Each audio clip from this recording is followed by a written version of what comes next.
Support robotnation #1 comic book on the crowdfunding site Kickstarter. A 44-page sci-fi horror comic book for mature readers from New Zealand. Crowdfunding allows us to do, test the market, see what works, what doesn't work. But I wonder, how many people out here who are doing comics are doing it because they love it, and how many people are doing it because it's a story they really need to tell, right?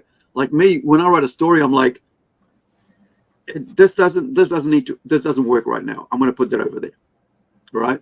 Yeah, and right. There's stories that I've written that have been there for about 20 years, right? There's one called Koro's Journey that I did 420 page, pages of novel, right? So it's like a novella, like 120 page per, it's like 500 pages, right? That's just sitting there. I need to rewrite that because it's very slow. It's not really something that I would myself find interesting now. And I don't think a kid, because it was written for young adults, right, that I'd find, which I wrote 20 years ago, right, which I would find as a young adult interesting. So it just sits there. But that's 500 pages of comics. I mean, sorry, not comics, storybooks, right? Pages, novel that's sitting there because it's not that interesting, that I think is interesting to people. And I wonder if other people are doing that right now. Like, are they going, is this what I should leave that? Let's go work on something. Until it's ready. Because this is something that's been with New Zealand comics as well in the art form, right? There's a whole history of New Zealand comic where it's like people look down on it because it's like, it's very cheap, it's photocopied, it's very tacky. There isn't any sort of there isn't any care about what they're putting out. It's like they're just shoving it out there because, this is what I want to tell. Not thinking about the audience, not thinking about the market, not thinking about who they're competing with, right? So there's a lot. So I got a lot for all of that. Sure. So when you first asked the question, I thought you were asking a different question or asking it differently. So I'm going to answer that first. At first, I thought you were asking the people doing the comics nowadays, the crowdfunding, how many of them do you think really care about what they're doing, and how many are thinking they're just going to make a quick buck and get a name? I think about 20. My estimate, and I've been around this now for 3 years. Right. When I started getting involved in this and watching the YouTube channels and getting involved with things, and I was putting my other project together. So it's been about 3 years already, believe it or not. And now that big project's out of the way, I'm moving faster. But I've noticed it. Like, I'm going to have to say maybe 25% of the people that are doing Kickstarters, Indiegogos, whatever crowdfunding source they're using, I think about 25% of them are putting it out because they think they're going to make $1, or they think maybe I'm good at it, but I really don't like it, or whatever the case may be. I see people that have stated that they're doing X, Y, and Z on a campaign because they know it sells, or because they know there's a market for it, or they're changing their style to go manga because they know they'll make more sales, generate more sales. When you're doing something for the sales, when you're doing something for the demographic, you're doing it to make money. You're doing it to become popular. You're not doing it because you love it. Because the minute it doesn't pan out for you, you're dropping it and you're moving to something else. Now, someone like me, I can only speak for myself. I love what I do. So if I come up with a story, I'm putting these characters out there with myself invested in it. Like, there's a lot of my personal emotional stuff in these stories because I love these characters. They're like my children on paper. You know what I'm saying?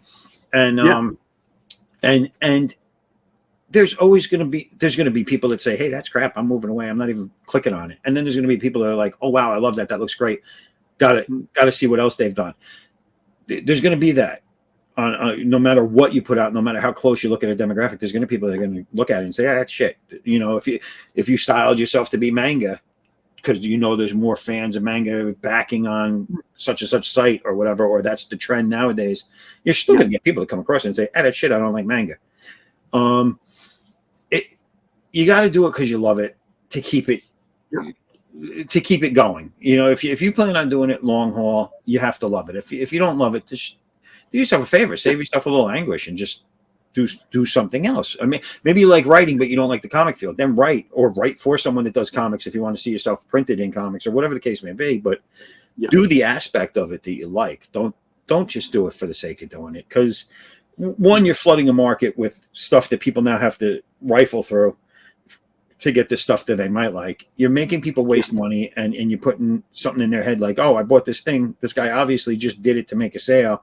Oh, I don't know if I want to back this other guy's because maybe he's just doing the same thing.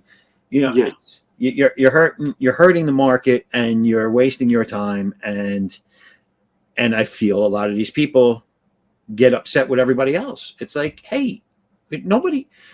You know, I don't want to make a big deal out of it, but I do want to touch on the fact that I really think there's too much infighting with the YouTube being a point of getting. You know, everyone went to YouTube and the social medias because, you know, that's where you get everybody to see it. Yeah. But it kind of spawned this. Well, now we have to have strife with each other. Like this group has to go after this group, and this group has to say something about this person and that person. Like, no, come on, like knock it off. What are you here for? Are you here for that, or are you here to make a comic book? Make a comic book. Have a great day. What does it matter? Okay, this guy said on a stream he didn't like your stuff. Guess what? That's one person you know won't buy your stuff. Move on. And I get it. A lot of people, oh, well, yeah, but he's saying it and he has a large fan base and whatever. Okay. Well, if he has a fan base that's simply not going to look at your stuff because he said something bad about it, you're probably better off without them buying your stuff. The ones that have a brain of their own are going to go look at your stuff anyway. You know, so that being said, that's a part of this crowdfunding industry now. Yeah. With social media, mainly YouTube and streaming services, that I don't get. I just, you could call me whatever you want. You could say whatever you want to me. I have a thick skin. I don't care. You know what I'm saying? Like, you don't like my stuff. All right. You think it's crap. You think it's shit. Whatever. That's fine. That's your opinion. I mean, why you would feel the need to go out and broadcast it? I don't know. Maybe you need someone to acknowledge you, but like. To me, it's childish. There is a confirmation bias, right? They believe what I believe, therefore that's what I want to hang out with, and it's kind of because I have to look at, like, I'm testing myself, right? Whenever I see things come up like that, that's interesting drama. Yeah, cool, okay, and then let's go back to work. You're right. Listen, it is interesting. I'll tell you, it is interesting. Some of it, and some of it's funny. I laugh at it. And some of it's, I'm like, but again, it all reminds me of high school. You ever watch two people fight in high school? You didn't really know them, but you sat there and watched it, and then out of nowhere, I was one of those people I was one of those people fighting at high school. But So why are you guys watching? Why are you egging it on, right? Well, yeah, you always had that one person in the crowd that nobody knew, and he was like, "Oh, you hear what he said about your mama?" Like that's what it seems like. So Louise is saying, my artist, is saying, I guess there needs to be a balance between what you truly want to say with your story and the need to entertain the audience. Yeah, and you always hope that what you want to say is going to be presented in an entertaining way, whether that be in a scary way through horror, whether that be in a sci-fi interesting way, whether that be in, no matter what your genre is, you want it to be an interesting story, and it's going to appeal to the people that are into that genre as long as the story is interesting. So yes, you do want to make it interesting, but I feel that goes hand in hand with loving what you do. If you love what you do, you're not going to sit there and create a story that you think is uninteresting. And if you do think it's not going the way you want, you're going to sit there and you're going to say, I have to change this.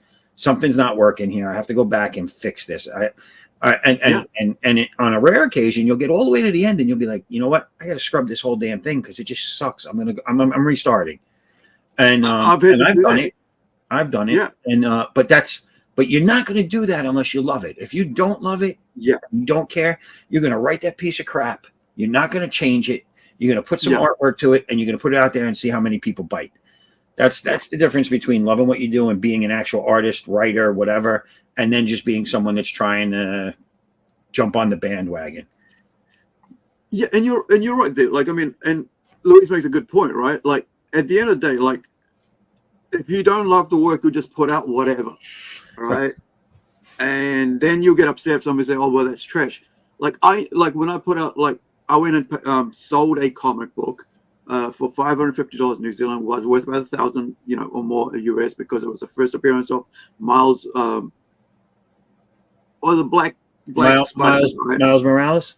Yeah. So I had the like ultimate Fallout number 4. It's still in this sleeve and everything unopened, and we're doing this stream to raise money to get to print it. The webcomic is a in print, and critical. And then like we got printed, sold a bunch, and then I looked at it and went, yeah, this is not what I want to do with my first step forward into the world, right? And like as a creator. And so I went, rewrite, put it aside, rewrite, ground up, use some of the panels, use some of the text, and that which worked because the story worked. And then even when we got to the end of it and we're about to put on like a card out, right? One of these, one of these beautiful cards that I've got is the Mac Brothers put out, right? Trading card. And on the back of it, I was about to say what was the concept about these superheroes that were created. And my artist, right, Kevin goes, "Hey, dude, this is an all ages comic book, and we don't want to have kids doing this to gain superpowers." And I went, "This is why we're at freaking on Kickstarter, like at Kickstarter, and I'm working on the trading cards because he's doing the artwork for the trading card, right?" And I'm like, "Holy crap! I could have just went, 'Oh, you don't care,' right?" Yeah, right. Or, I mean, hey, kids will do whatever the kids will do, right? They will play with matches, and like this is a huge concern when a main thing about your superhero, which is for all ages, right? It's for all ages. Mom and dad can give to their children, and or read it for bedtime, whatever. Like I had one of my when Star Wars came out, my nephew, who's huge on Star Wars at the time, he was probably about 5 years ago. It's about, or was it 9 years ago? 9 years.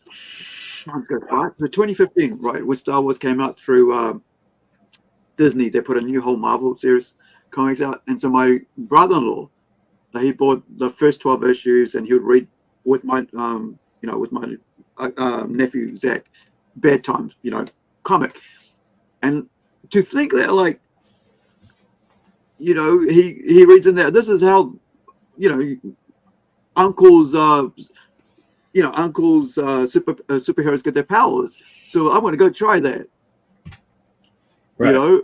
No, that's crazy. Go, well, that's also a responsibility to your audience, right? Yeah, because as much as you can go, oh yeah, it's a comic book, and kids will be kids, there's a responsibility to your audience. And I think this is where I think this my question comes from. Is comics, is indie comics and grift, because there's a lack of hold on one second. I just got to step away for 1 second. I've been here drinking a lot of fluids for a long time. I need 2 minutes. All right. I'll be right back. Okay. So while he's doing that, what I'll do is I'll just put him off there. What I'll do is I'll go through our comic book, which is on Kickstarter right now, and show you a bit of that. But we've been it's been 7 days. I spent 4 days ill, so I wasn't able to do any marketing or anything like that.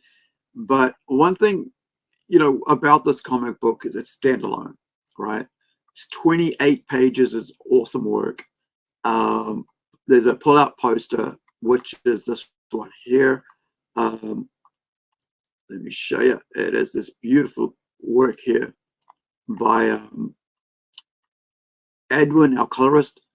This one here. So this is going to be a pull-out poster without any text on it, right in the smack dab in the middle, like in the old days. You can pull out a poster and there's stuff on the back that has got nothing to do with it. I mean, it doesn't affect the comic if you pull it out. Like there's no story there. So I showed that yesterday, but I might show that again later when Christian comes back. So you can basically carefully pull out extend the staples out, and then lift it out and you can frame it. You can, or you can just stick it on the wall, right? Or just leave it in there. The thing is, like, like I have a 181 Batman, right, which has got the first appearance of Poison Ivy, and the poster's missing. So whoever owned that, probably a young kid, right, got the poster out at that time and put it on the wall. So you can do that with this one, with our comic. So I'm going to go through from the start, and so you guys get an idea what was going on with this. So this is an ongoing series, but every single issue of this ongoing series is a standalone book going to help this. And so our first cover is this standard cover. And I'm just going to check if our guest is back. Yep. So our first cover is, I didn't like, no, did I? Oh, right. Okay. Sorry. Apologies there. So this is our original cover for the English. And you can buy as many as you want with this. There's no limit on this. Remember I said there was like a limit to 20 or 20 or 25 or 50 on each of our covers. There's no limits on the English. And this is by the artist. I think I just did a mistake on there. This is actually, this should be like, apologies, Hugo. This is colored by Hugo. I think I just copy pasted something. But this is, the cover is by the interior artist. So when you buy cover A, and the artwork, there's always, all our cover A's are usually 99.9% is by the interior artist. You're not getting like a beta switch, right? So you've got the same artist who did the inside is doing the cover, and the colors are by, as I mentioned, I got it wrong there, Hugo Aquino. He's the one who colored our Incredible cover. Now, cover B, which is in Spanish, is by our artist Tomas, who I colored this one, and he's working on a manga because that's his style, right? I just write a comic and I go, who wants to work with me on a comic book, right? And so he's doing a manga miniseries. I think it's like a 4-issue at the moment. I think I've got to finish off like another 30-40 pages. And so he's working on issue 1 at the moment, or issue 2, then he's got to return to issue 1 because we had to change an artist. But Tomas is amazing, and he's actually translating this into Spanish. And so you get the Spanish cover. So with this one, this is when the only time you'll get this cover is if you buy the Spanish one. And same thing here. The only time you'll get this cover and this, this variant, look, was if you get the Portuguese cover, and that's by Manuel Badillo and Edwin Badillo and Manuel Soto. Cover C, and of course that's in Portuguese and by our artist on Howler Louise Andrade. So one with like the elaborate where she's got the lingerie on and stuff. I like the lingerie white cover though. That's it. This one here, cool. Yeah, it looks really cool. Yeah, this was actually one of our artist friends, Art Victim. He suggested this, and then G Spot said, okay. Because initially he had sent me a pencil thing just to say, hey, I've got this if you want to use it as promo. And then Art Victim said, hey, you know what? It would look cool if you put it on a cover and had other people can draw their own in it. And so then, G Spot said, hey, okay, I'll listen to the podcast. Yeah, here's this one now. I've colored it. So is that the same? Is that the same underlying drawing for the other one? Is that the? I've moved it a bit. That's that one, yeah. Yeah, I've moved it around a bit, so it's like it's a bit different. Right. So gives you a bit more room, So it's kind of like slightly different because some people, might want to go, maybe put the head up here or whatever. You can do so much with it, like a body like this, because like robots, like you can do, like you said, robots, you can do so much. Now that's available. Right? I could get that one. Yeah, anybody could get this one. This is like I think this is like a 25 spot or a 50 spot. I think. I think limit one, right? That one so 25 or 50. Yeah, and that's the thing, right? So you can draw your own, and some people, I'm not, I don't do pen and paper drawing, so I don't. Right. For me, I wouldn't be able to do that because it'll take me forever. I'd have to like sketch it out, cube it all up, get it all perfect. But if I gave it to my friend, he'll be like, yeah, sweet. Or someone like yourself, right, who's an artist. Yep, it'll be all good to go. But, and I think that's why, I think it is important, like, to offer this white variances, because there are people out there who love to do their own artwork on this and be a part of that. Well, I just ordered a whole order of sketch covers for the one I just did. I just put in a secondary order for all sketch covers because they're going to be things I sell at conventions. I'm going to do the sketches at the conventions on the covers and sell them like that. Right. So I figured let me get it like that. And I'll order sketch covers for each one moving forward as well. Yeah. So I mean, we did that with this one, right? This is when I was like, this is like the web comic version. This is the one that I decided to redo. But I had a whole bunch of these done up, so I could just go, well, you could do it and give it away, or like, hey, if you buy 5 of those, we'll just give you one of these. Or if you buy a couple of our other different comics, my friend here will just sketch something for you. As this is a free thing. However, I wouldn't sell these anymore because I don't want this out there in the world anymore, because I'm not like happy with my artwork and the artwork that's in it. Right. And so it works as a web comic, right? But it doesn't work for what I want to compete in the world. Yeah. As a comic. But having these, man, have your friends come in, like artist friends, say, hey, can you draw something on here? Because if I was drawing it, it would look something like this, some weird shit like this. Because this is my art style.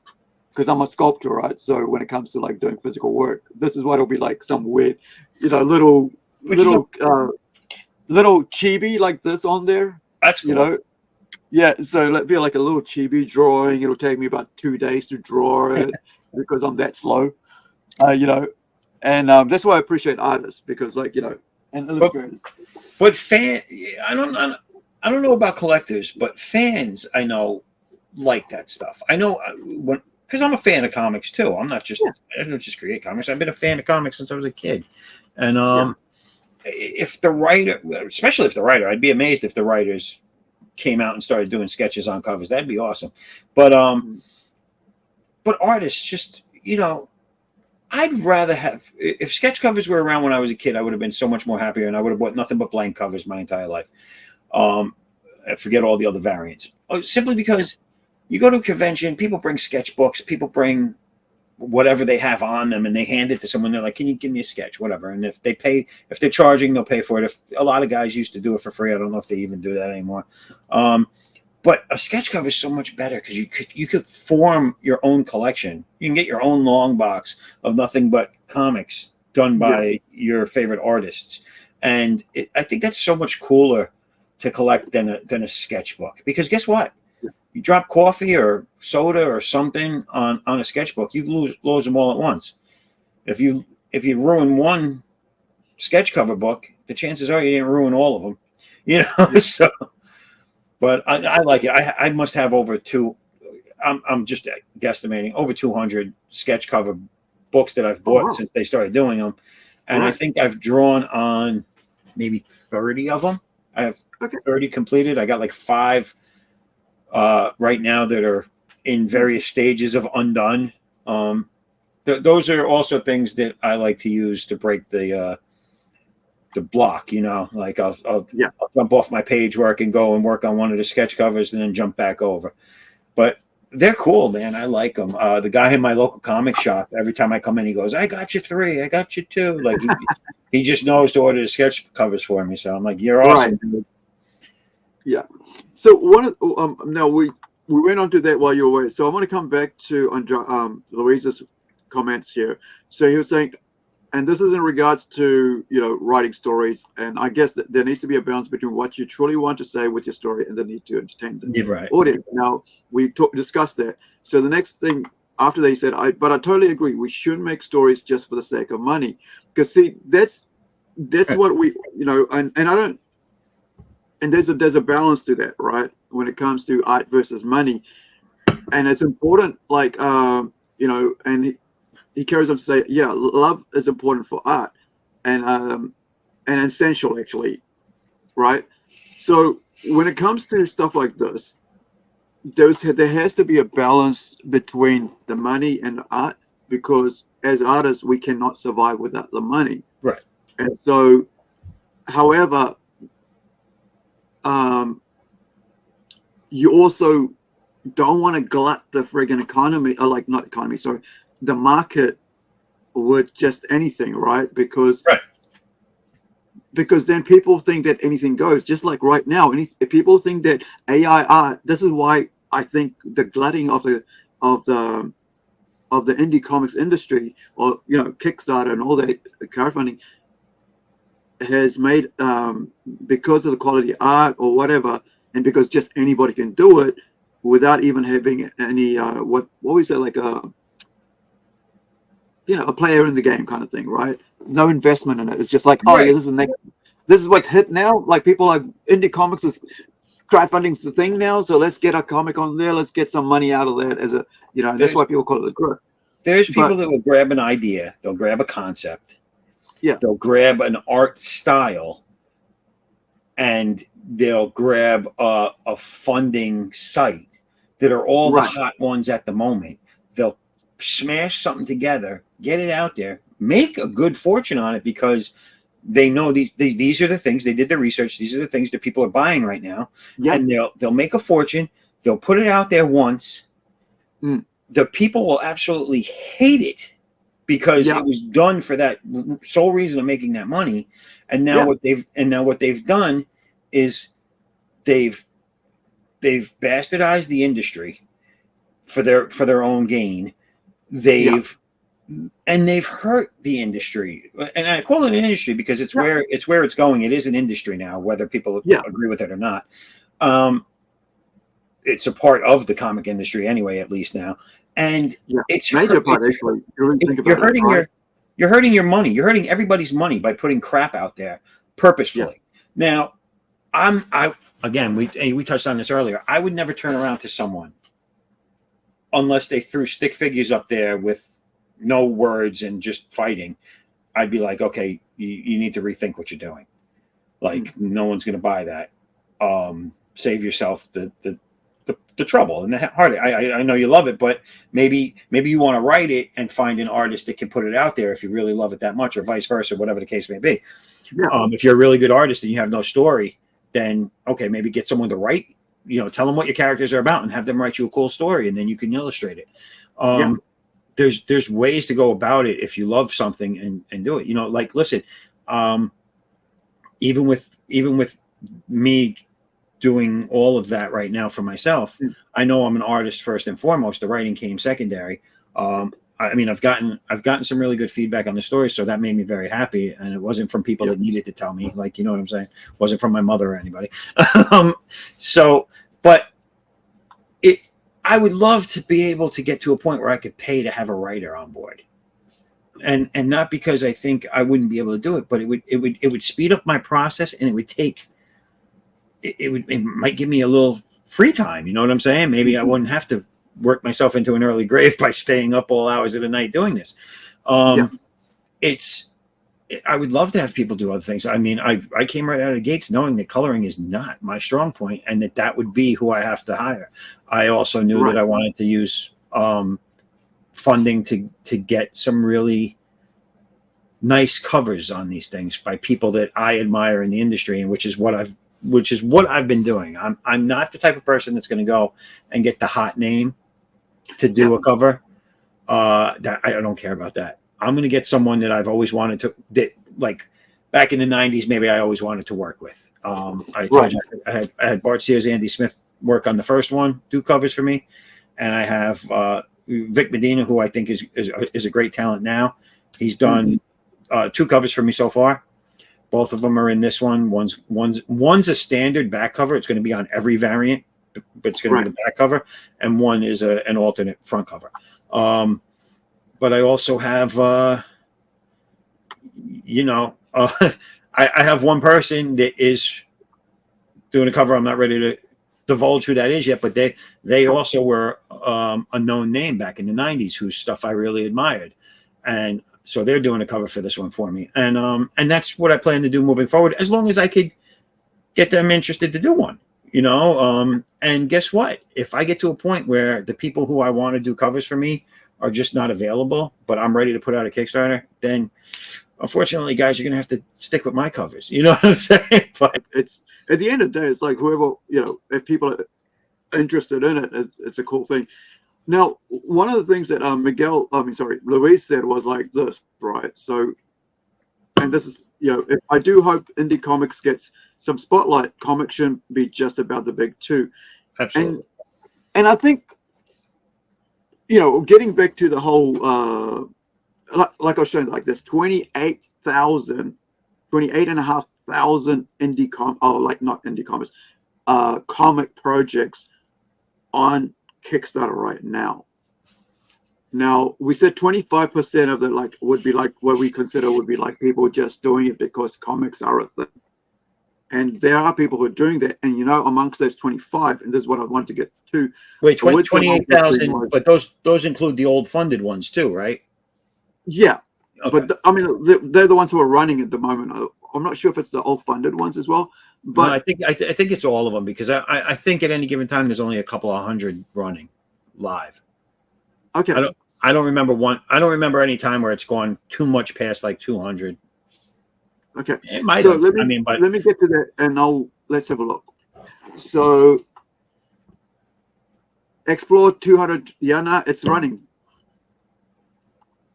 So So what is your parameter? Funded, almost funded, and all this. Well, What are your This is the parameters? Just all parameters that go in comics? there. Explore.